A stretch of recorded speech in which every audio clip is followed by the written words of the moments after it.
So this is the new FPV camera, and has a 100-degree wide of the view angle,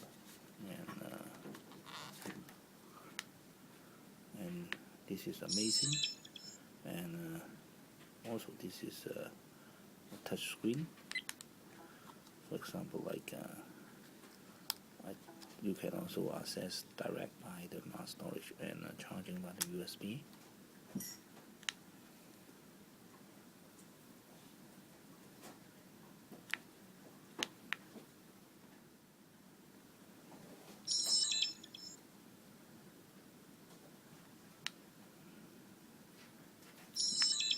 And this is the hot eye, and this is the car monitor mode, and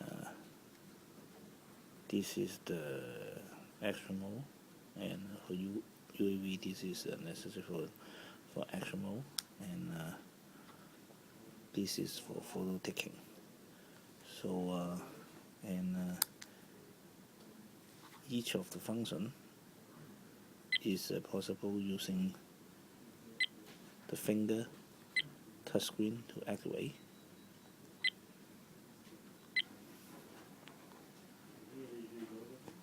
And this is the actual image. So later on I will show you a movie about the wide angle. It's taken from 10x0p 30 frame. 1 2 3 4 testing testing 1 2 3 4 testing testing 1 2 3 4 testing testing 1 2 3 4 testing testing